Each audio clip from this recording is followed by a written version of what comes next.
Right, I want to welcome everyone. We had some technical difficulties earlier on starting off, so I'm going to do a quick screen share and get started on this. They should be pulling up here. Yeah, got the one.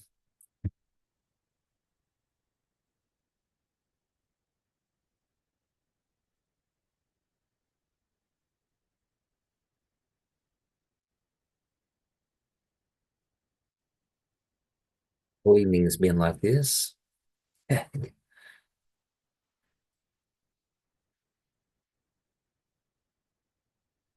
Hopefully this one will do it. Let's see. Yeah, I think we're good.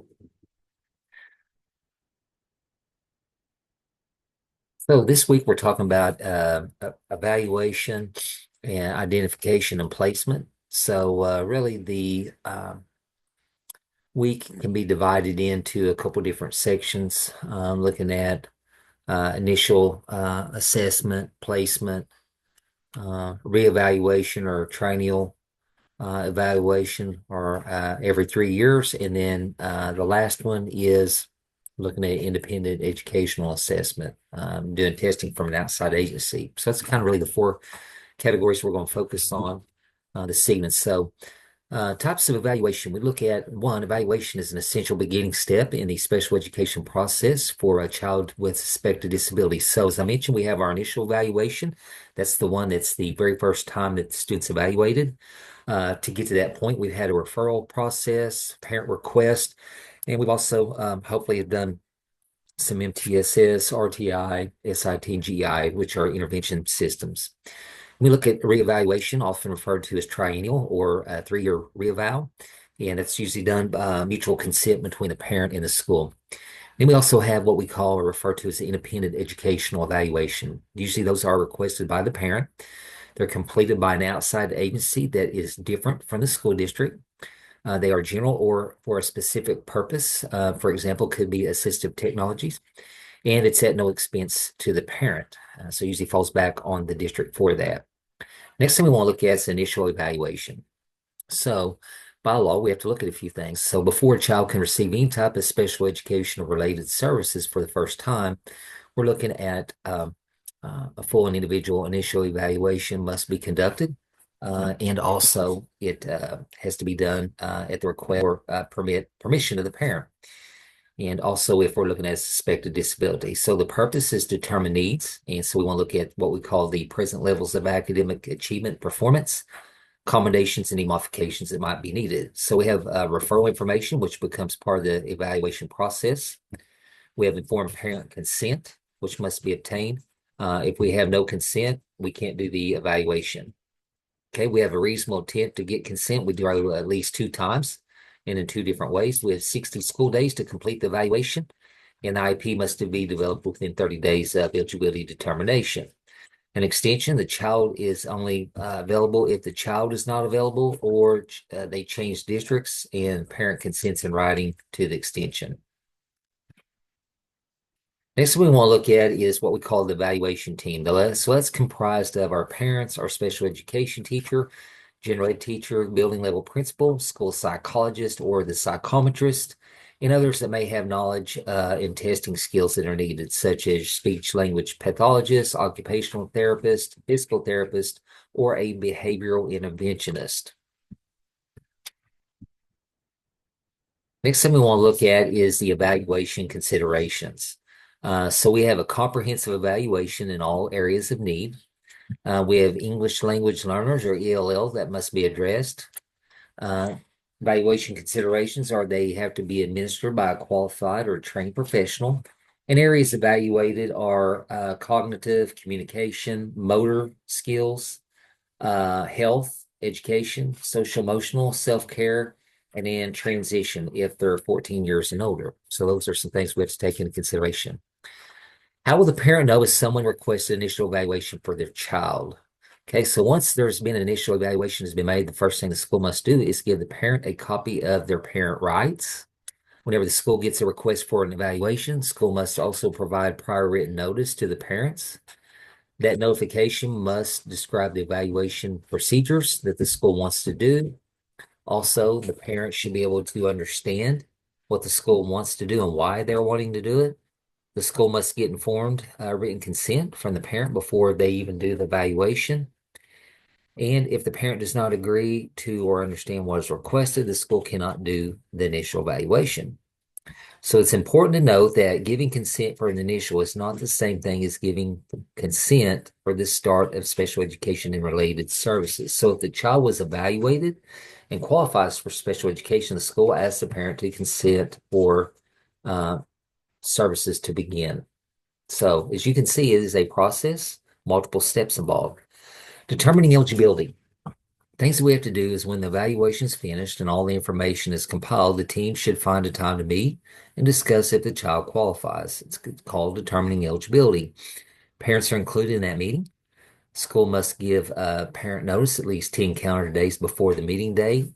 Team should review the results of the initial evaluation to decide if the child has a defined exceptionality and what special education the child needs. In order to the child to qualify for special education, they must meet what we call a two-prong test. So prong one is, do they meet the definition of one of the types of exceptionalities? Okay, so we have multiple different types of exceptionalities that have to meet the requirements for one. The second prong is, as a result of the exceptionality, needs special education related services. So if that child meets the type of exceptionality but does not need special education related services, the child will not qualify. Okay, meaning they don't meet prong two. If the child has a need for special education and related services but does not meet the definition of one of the types of exceptionalities or categories, the child cannot be determined eligible for special education services. Okay, so a couple of things to consider. Remember, it's a true two-prong test.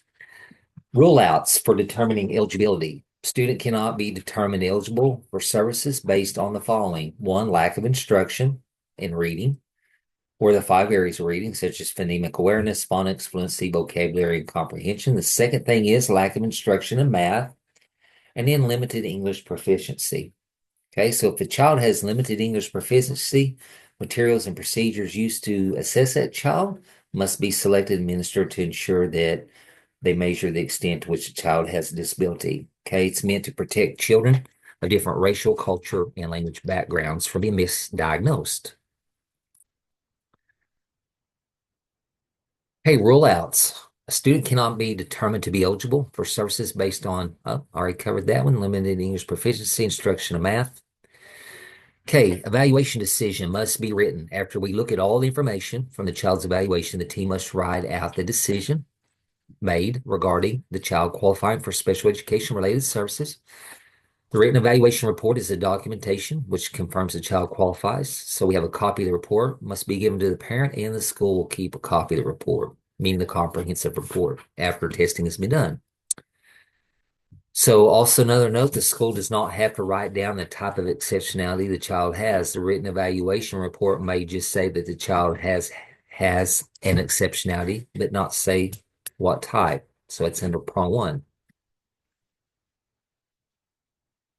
Okay, so we're looking at reevaluation, or what we refer to as a triennial. So a reevaluation is an evaluation that's done for a child that already qualifies. It's testing that is done to decide if the child still qualifies. And the child with an exceptionality must be reevaluated every 3 years. If it is needed, a reevaluation can be done more often. Reevaluation is needed to decide, one, if the child continues to be a child with an exceptionality. Two, what the child's strengths and needs are. The third one, whether a child continues to need special education related services. And the fourth area is if there needs to be any changes or additions to that child's IEP. So when the school wants to do a reeval, they must give the parent prior written notice, and it should list any explanation or any evaluation procedures or tests the school wants to do, much like the initial. If a parent disagrees with that evaluation, they have the right to obtain what is known as what we call an independent educational evaluation. This independent evaluation means an evaluation conducted by a qualified examiner who is not employed by the public school district. Okay. If parents ask for this, the public school must provide parents with, among other things, information where they may obtain this independent evaluation.